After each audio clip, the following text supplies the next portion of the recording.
జాతర జనాలతో నిండింది.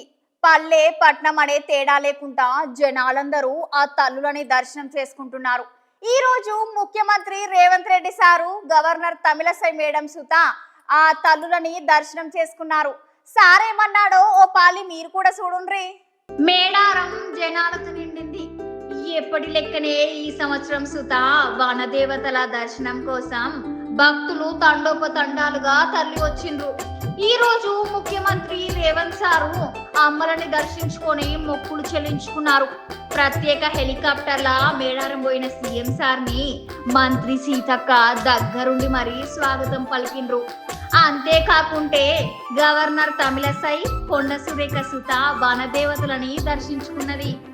ఏ సమ్మక్క సారుల ఆశీర్వాదంతో ఈరోజు పేదల ప్రభుత్వం, ప్రజాప్రభుత్వం వచ్చిందో తప్పకుండా పేదల ఆకాంక్షలను నెరవేర్చడానికి రాష్ట్రంలో మేము మాట ఇచ్చిన 6 గ్యారెంటీలను అదేవిధంగా మేము చేస్తామన్న అభివృద్ధి కార్యక్రమాలను ముందుకు తీసుకెళ్తాము.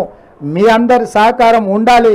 ఈ ప్రాంతాన్ని అత్యధికంగా నిధులతో జాతర వచ్చినప్పుడే అభివృద్ధి కాదు, జాతర కోసం నిరంతరం ఇక్కడ జరగాల్సిన అభివృద్ధిని కూడా స్వయంగా నేనే పర్యవేక్షించి మా ఇద్దరు సోదరిమణుల నేతృత్వంలో ఈ ప్రాంతాన్ని అభివృద్ధి చేసే బాధ్యత కూడా మేము తీసుకుంటాం.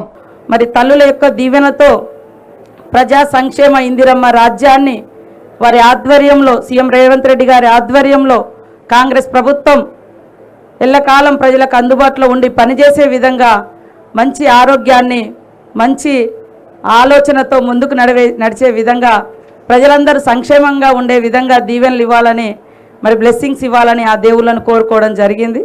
ఇది అడవి ప్రాంతం. ఇక్కడ కొన్ని ఎకరాల అడవి ఉంటుంది, అయినా కూడా ఒక చిన్న చీమ కూడా కుట్టదు. వచ్చిన భక్తుల కంటే ఆ అమ్మవార్ల మహిమ ఏంటో అక్కడే అర్థమవుతా ఉంది.